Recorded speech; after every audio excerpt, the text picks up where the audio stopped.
Greetings, and more greetings to you, good people. My name is DJ Holly, and welcome to Point 5 Creative Studios. Chitubu content chitubu chisingapo chitubu chinonwa nemunhu wese, chitubu chakavhenekwa chikaongororwa nana mazvikokota kunzi aiwaka chitubu ichi chine content iri healthy, content iri clean, content yakachena yakakodzera kunge chikonsumwa nemunhu akaita kunge iwewe. Ndosaka uri panapa muzuva ranhasi. So if it's your first time here, dzvanya subscribe button and the notification bell so that you don't miss out on any exciting content uploaded. Right, tanga kukumbira regerero because of my network. We're trying to live stream interview yataita na Mkoma G vachiresponda kuna Hopewell ching'ono, but I tried a couple of times to go live but angari one, but software rangu randoshandisa rairekoda futi the conversation. So this is the conversation yandakuunzirai kuti muzvionere mega kuti zvakazofamba sei. And thank you very much for your patience, and very sorry it was raining yesterday here in Cape Town, and it's very cold, saka sometimes internet yacho inomboita on and off. So without wasting much of your time, let's jump into the video and then tizvionere kuti how far is too far. He opened and knocked on some doors that you and me cannot do. And how he does it, by coming up with sensational headlines like the one he came up with. I don't think he knows what he was even talking about because he's a journalist. Maybe we'll forgive him. Maybe we'll forgive him for lack of knowledge. Or maybe we'll forgive him for lack of politics. Why would a mere journalist want to spearhead politics of a whole country? He accepts that he's a journalist. Why can he not stay there as a journalist and leave politics to politicians? He has no clue whatsoever of the political environment that we are in other than what he writes. He's an investigative journalist. We understand. And you realize and find out in his space conversation, it was all about I, him, I did this, I went this, I did that. There is about 15 to 16 million Zimbabweans around the world. So how can we, 16, 15, 18 million around the world, can be led by I? Who in the diaspora has you talked to? He flies all the way from Harare to go and prescribe a government of a government in exile in the United Kingdom. Is he a diasporian himself? Does he know diasporians other than his relatives? Does he have structures in the diaspora? Can he? So this is hallucination, something that is practically impossible. It's not possible. We who are politicians on the other side, on the opposition side, do not want to hear about that whatsoever. Who is he trying to? You see, what he's trying to do, he's trying to prompt us so that one of us makes a slight mistake and ZANU-PF will actually come back and say, these guys are waging to topple by force a government of Zimbabwe, and then we are all going to be charged with treason. And then we will not be able to go back home and mobilize, organize ourselves and compete or participate in an election because we'll be hunted down. So the best would be not to say anything on that space, because on that space, remember, on that same space, remember, last time when we stood down on space, my friend was, or my brother was phoned by the CIO, and then the next time he was nabbed. So Hopewell should keep his government in exile to himself. He mustn't go into our structures Organizer Chibaya, Amos Chibaya, was busy galvanizing international support. And I want to say categorically that he has never, ever thought about, talked about, or interacted with Hopewell Chingono. So please, members of the regime, do not associate Chibaya. Hello, sorry, I Yes. think Mangamaita problem ne Magetseni in South Africa. Yes. So yeah, I would like to make it very clear and that it be heard by ZANU-PF and its agents that none of those that are in the opposition support, have talked, have thought, or muted an idea of government in exile. If you look at the history of opposition, we have fought our wars through the ballot box. We have never, the opposition since 2000 or 1999 has participated in all elections. If anything, ZANU-PF should be scared that we are mobilizing all the masses, rural, urban, peri-urban, farms, and everywhere, growth points, to support what will be. We do it in a non-violent manner. We do it in a non-hateful manner. We do it in a very peaceful way because God is in it. What we do it by the grace of God. We always seek intelligence and our leadership views and brains from the Lord. We are not, nobody is going to form a government in exile. Now,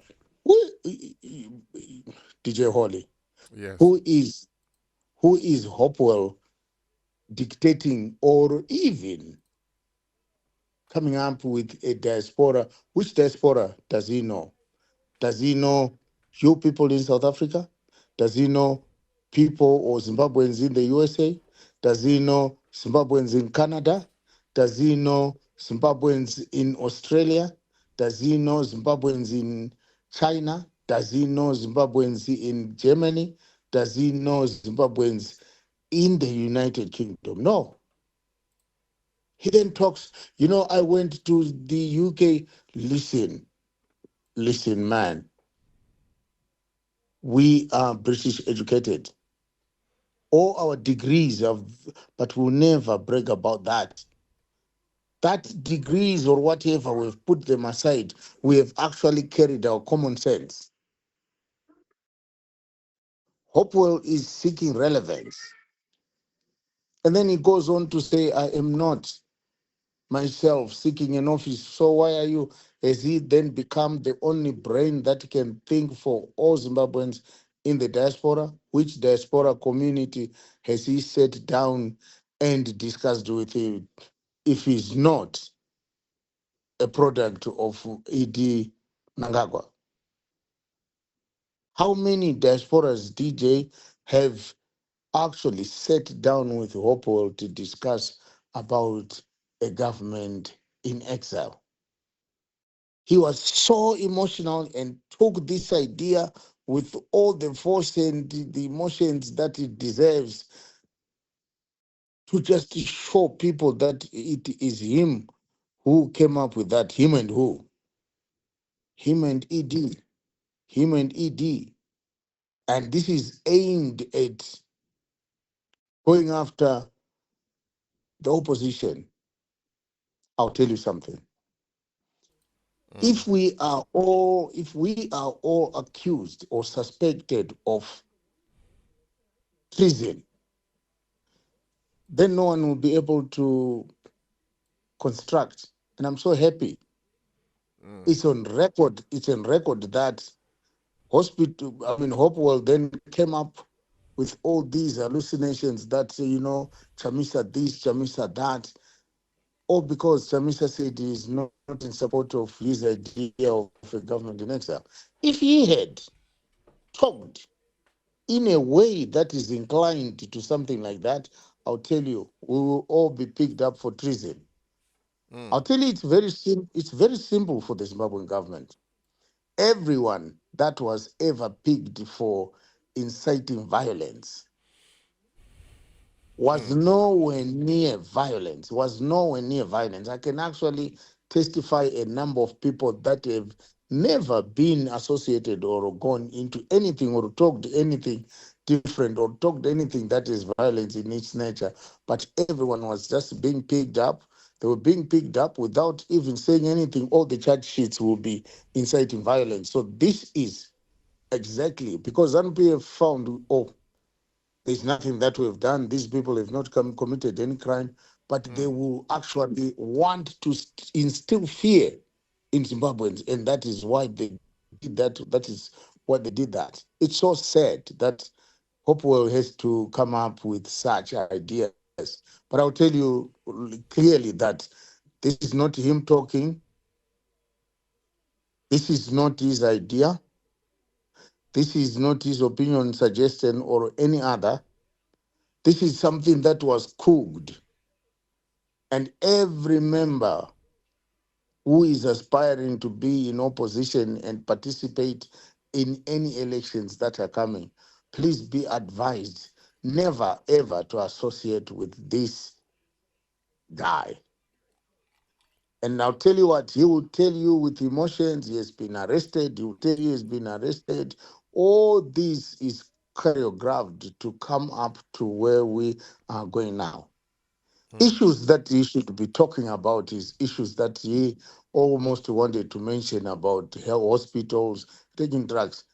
I don't understand this guy. He lacks international exposure. Boris Johnson. Boris Johnson was a writer. He was an editor. He was a journalist like Hopewell. He was very clear on his intentions and ambitions. He joined politics. The problem with Hopewell is no one else knows better than he does. He would want to advise this person, he would want to advise Chamisa, he would want to advise Monzora, he would want to advise Ngari Vume, he wants to advise Siwiwa, Job Shikala, he would want to advise everybody. He is the only one that knows. Why? Because he got an international award, someone as a journalist. Some of us were vice presidents of conglomerates, internationally recognized companies quoted on the Nasdaq Stock Exchange. He actually goes on to pick up a small little certificate, and he thinks he's better than everyone else in Zimbabwe. He mentioned some guy who is a vice president of Google, but you never. I would actually say this guy has got a verbal diarrhea. He doesn't know when to stop. He doesn't know when to stop. He doesn't know when to. If he got an international job, he should save that job properly and leave those that are playing and doing politics in Zimbabwe do it. What he wants, his aim is for all oppositions to be shut up. Imagine if it was a member of the opposition talking about that, even in London, they would never land at Robert Mugabe International Airport. They will land, and so this is another form of, the charges that are being orchestrated by Hopewell Chingono. I think he needs to apologize to the people of Zimbabwe, apologize unequivocally that he said what he was never supposed to say. He needs to apologize to every Zimbabwean that he actually was hallucinating. Therefore, he had verbal diarrhea. That is my take. That is my take on Hopewell Chingono. I had a couple of questions that I wanted to ask, and one of them was is Advocate Nelson Chamisa and the other guys for the new. Are they going to be part of this? But you have already answered that. Part of what? Part of the government in exile, my Yeah. brother. These are foot soldiers. Mm, These are courageous people. These are foot soldiers. These are courageous people. These are men of honor. These are men of integrity. These are men of their words. These are men that are anointed by the Holy Spirit. They do not just go out, fly out, and then seek an audience and try to. They don't have time to do that. They have time to look at problems that are facing Zimbabwe and finding ways of how to solve them. They are looking back at 2023 August, mm, and they want justice to be done. mm. They want to fight the tyrant. They want to better things. They are not going to be forming a government in exile. No, that will be Hopewell and his party. Mm. So, do you think or do you see Opportunism Ono as a journalist, or now he's venturing into politics? He's an opportunist. I was talking to another leader from the UK this afternoon, and he described Hopewell as an opportunist. So I'll tell you again that he is an opportunist. You see, these guys are, are strategists in their own evil way.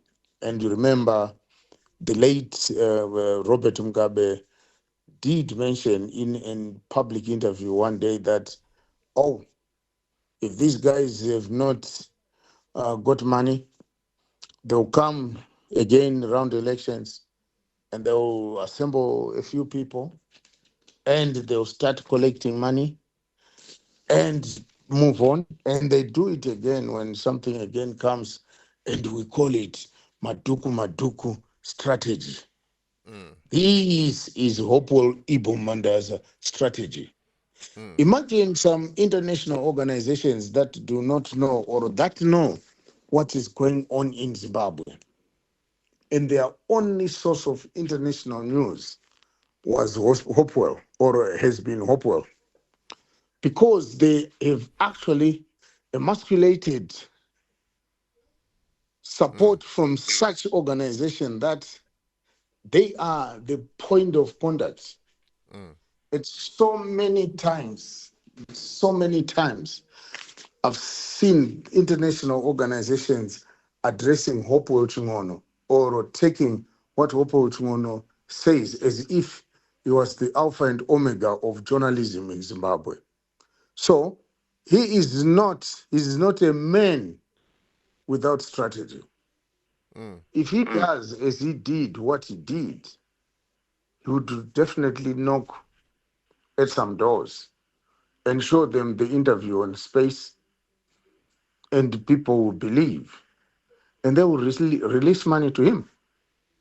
mm, That's how they survive.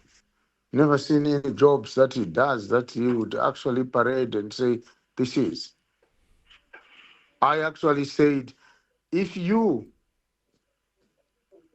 are not employing 100 people, which I doubt whether he might be able to, because he talked some other time about his boer goats, then he's not an entrepreneur. He actually wants to benefit self. And the only way he can benefit self is by speaking in a reckless manner. He did. You know what? I saw, if normally people say something that is treasonous, like he did, Don Zamsoro on X will comment, and that is George Charamba. yeah. He will comment and dissect all these things. But what I saw was Jonathan Moyo trying to explain clearly, and he did. Hopo Chingono did respond to Mm, what Jonathan Moore said. They understand each other somewhere there. That's how they get money, actually. That's how they fundraise. Mm. I do not see anything that an international organization would desire from a 54-year-old person.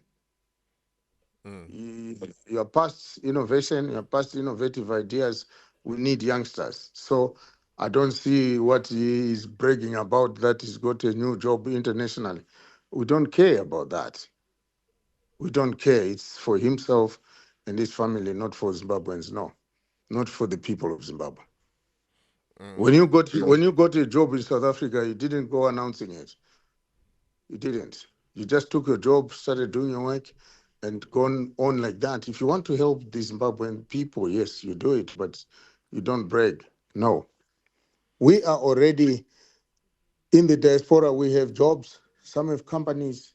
Some have a lot of assignments. They will never say they got. Hopewell strategy is raising money for self. Oh, okay, on that point, let me just read this comment here. It say never, never trust Hopewell. Atumwa nema exile kuti auye nema supporters. Forget Hopewell. Tina Chamisa ndiye anodiwa nevanhu. Please, please. Now it's making sense what you are saying about Professor Jonathan Moyo and Hopewell. I'll tell you something about Chamisa. Let me say something. If you want to see how much that guy is anointed, if Mm. you want to see how much that guy is loved by Zimbabweans, a lot of people went jumping around saying, "Oh, Chamisa, why did he leave? Why did he leave? He just abandoned the party. He did this." But Mm. he left when he wrote, he said, the party is contaminated. But you would realize only a few days ago, all councillors found it, we're talking of councillors, Mm. found it befitting to attend another party, ZANU-PF's ideology school, and then saw no blame on that. And that's exactly what Chamisa was saying. Mm. Imagine going into a next election with all those contaminated. Here we are talking of low-level officers or low-level deployees at council level. A councillor who probably is just getting an allowance of less than $200. They Mm. have defected en masse. They have defected en masse. When they went to an ideological school, coming up with certificates and some parading it on X, people like Jacob Mafume, that's massive defection. And if you can see MPs failing to recognize that they are in the wrong space altogether and remain under Chabangu, being given orders by Chabangu. Chabangu literally tells them, if you do this, if you do that, and if you do this, I'll recall you. And by just that, by simply saying so, they will never ever leave parliament. Why? Because some advance the notion that they spend a lot of money, they want to recover it. They spend a lot of money, they want to recover that money. Mm. And up to now, and there are some have gone because they were given loans.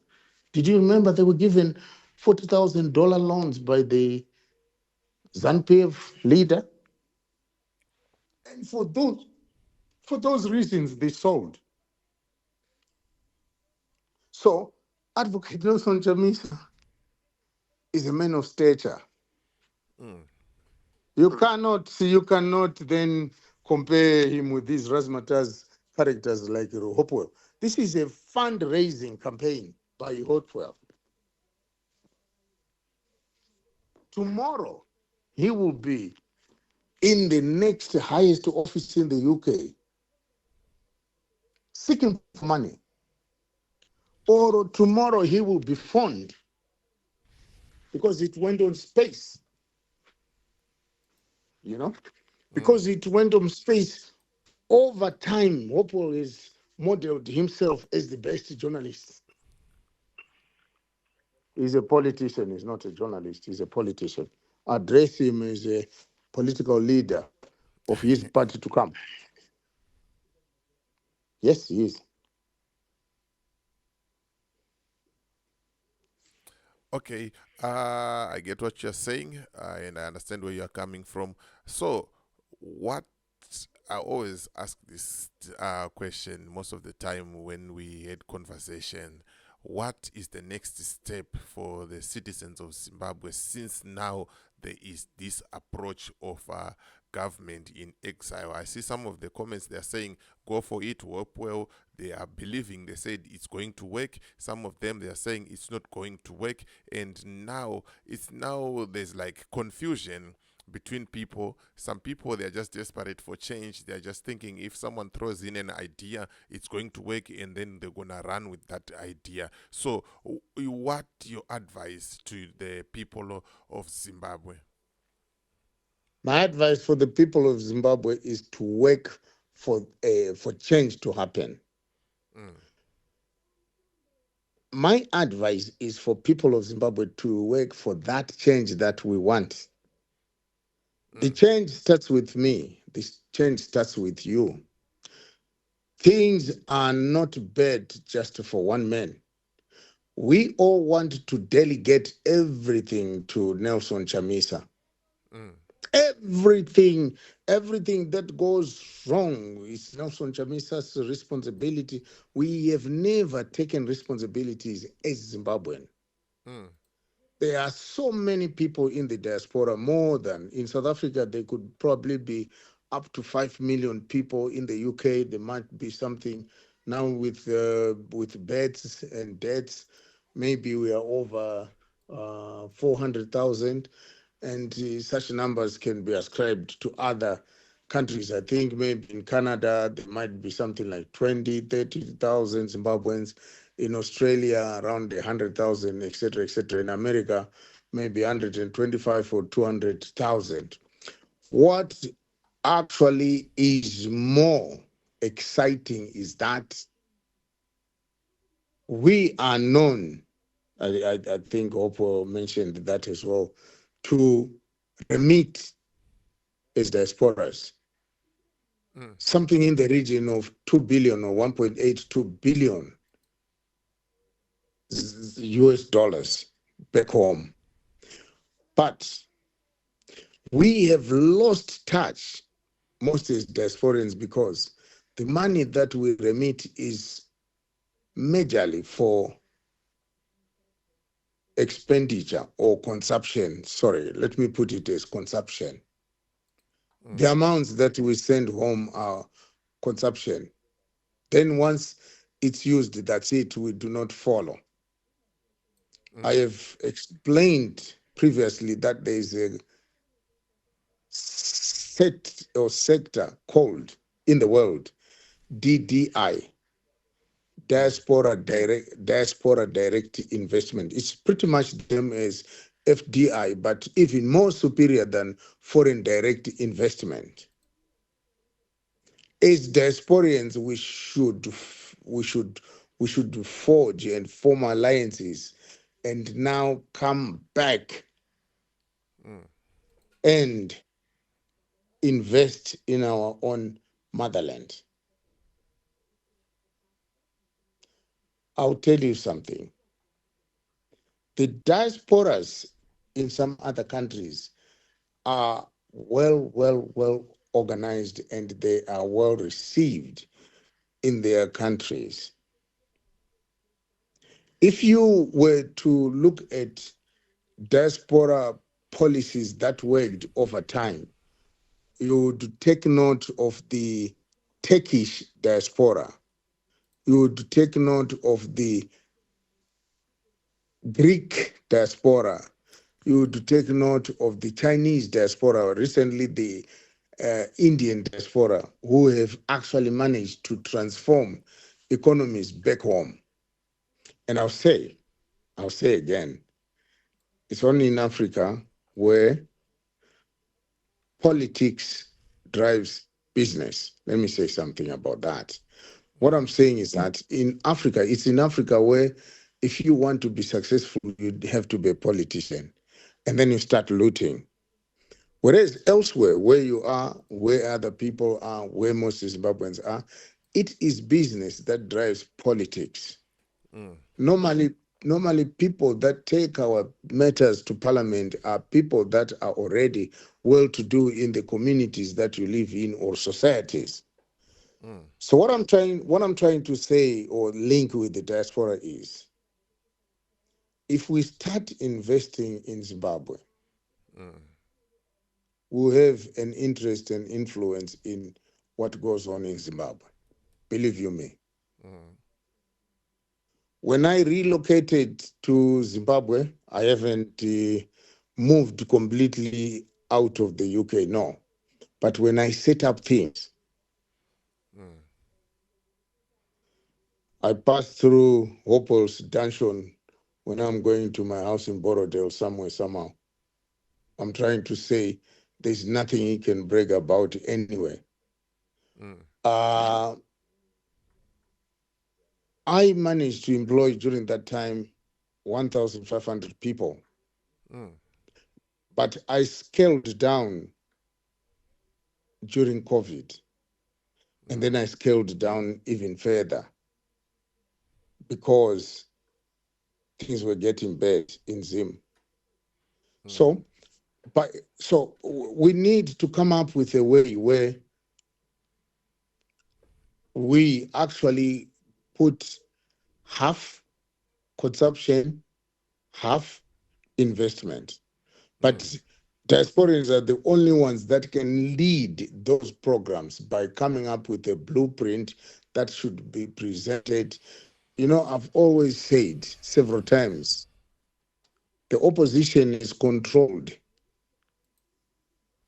99.9% of all urban councils.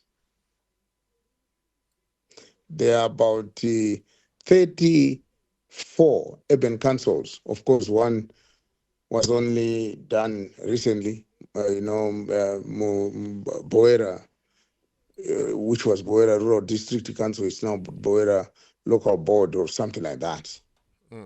Surely, if you combined the budgets of all the local authorities, they are much more than the budget is much more than the budget of the nation.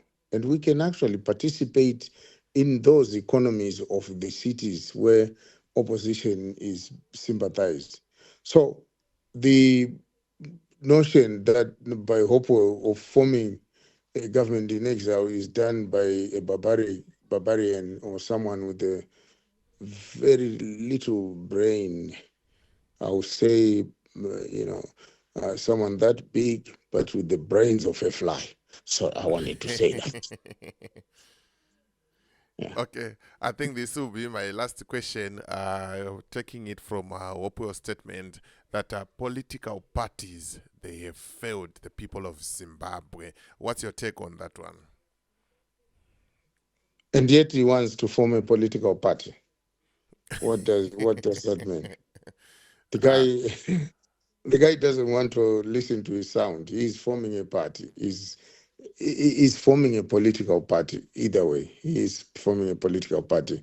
Political party are the tools with which we fight for democracy in a civilized society or in today's world. You can't do it any other way. I understand and I know what he's trying to say. That will bring in a huge argument. We could converse about it for 2 years. Opal Chumono had threatened that he had all the information to expose Advocate Nelson Chamisa. And the advocate just wrote a small tweet. He said, I'm an open book. What you see is what you get. That's what he said. Hopewell went on Twitter. he failed to say anything that he had. That is, Mm. if he had anything. Because I've always wondered how a person that is in ZANU-PF, Christopher Mtrangwa, would want to cause an audit in Triple C back then. How does that work? You are working for Coca-Cola company, Mm. and the company that is competing with Coca-Cola is maybe Pepsi. Mm. Am I right? Yeah, These are yeah, all it's beverage manufacturers. yes, yes. And then Coca-Cola thinks there is something that was stolen or that was misappropriated without facts or knowledge that was misappropriated in Pepsi. And Mm. Coca-Cola or Delta wants an investigation to be caused in Pepsi company. Does that work? No, it doesn't work like that. That's silliness on the part of these guys if they ever accuse Advocate Nelson Chamisa of anything of that nature. He was Mm. running his party, was not running any other person's party, was running his party.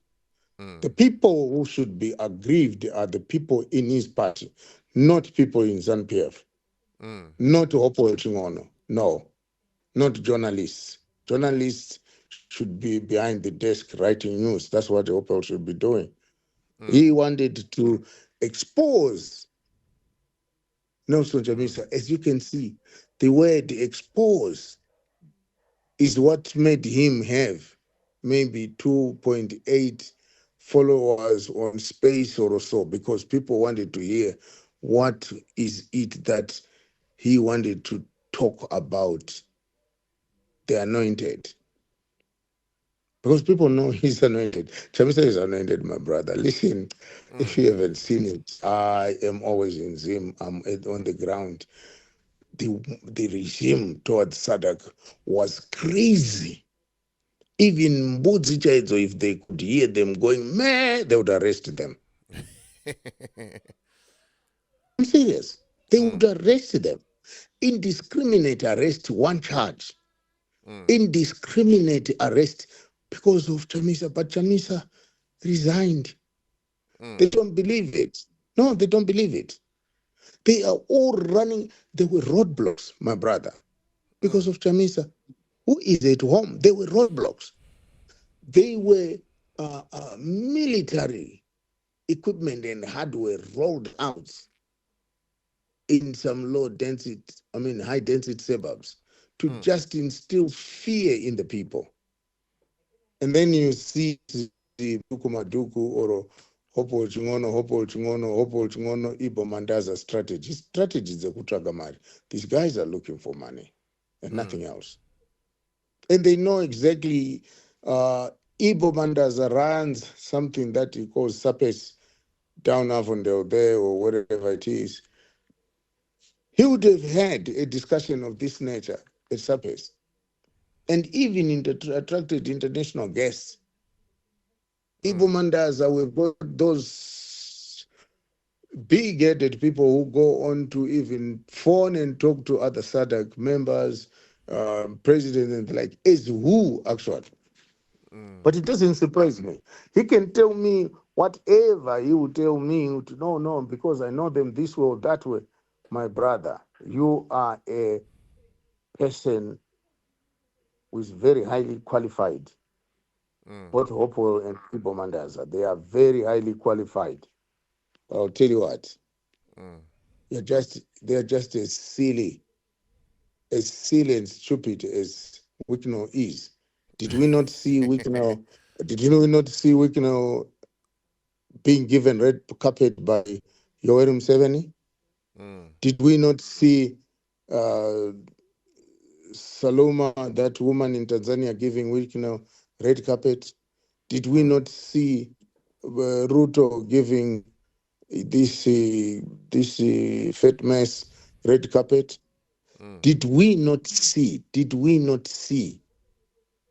Wicknell coming out of presidential helicopter Mm. and the vice presidents, their system, you are together, sitting together.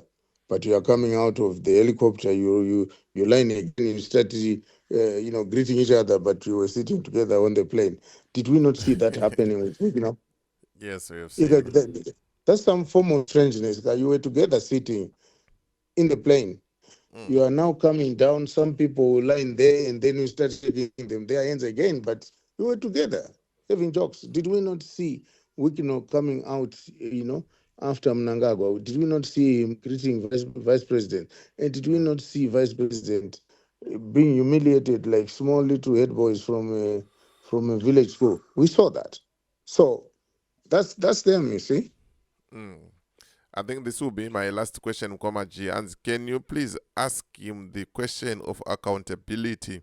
Everyone who receives money from the public is a subject to accountability and transparency. The people are allowed to ask how the money they donated was used, whether you resigned or not. I think that one is referring to Advocate Noso Chamisa when that time people donated money for the bulletproof car and some other funds that they donated on GoFundMe. Ah, dear. I am an accountant myself. Mm, I worked for the Zimbabwean Treasury, mm, and I had an opportunity of working in what was then called policy and regulations, where you had accounting laws being set. mm, Government accounting is purely the interpretation of legislature. mm, I don't know whether you got me. Government accounting is purely the interpretation of law. mm, In other words, how you account for anything that is government in nature, mm, you follow the law. You follow the law. A, a political party like Triple C then is a government in waiting. Are we agreed? mm. It was a government in waiting. Do you agree that? Yes, yes. So whatever they were going to do with their finances would be the interpretation of their constitution. Mm, I'm not sure whether you understand. And the world should talk and should understand and should come out mm, and understand that we do not just get into a political party and then come up with our law and discard the law. mm, If you talk of accountability, to who? Your constitution should say how you proceed with your finances. mm, And don't forget, it is treacherous, it is dangerous for you in Zimbabwe mm, to transact as an opposition. mm, Therefore, some of the transactions might seem opaque when they are not. mm, But the key issue is the law that governs what they are calling accountability and such issues. mm, Let me explain it again in accounting terms. And I want to proudly say, not only do I have an accounting qualification, but I also have a financial qualification at master's level from the University of Leicester and other financial degrees from the University of Napier and others. I understand what people that are sent by ZANU-PF would want to say and do. But mm, technocrats within ZANU-PF would tell ZANU-PF that there is no offense here. There is no offense by Advocate Nelson Chamisa. You talk of money. Which money is supposed to be accounted for? Where do you want the accountability?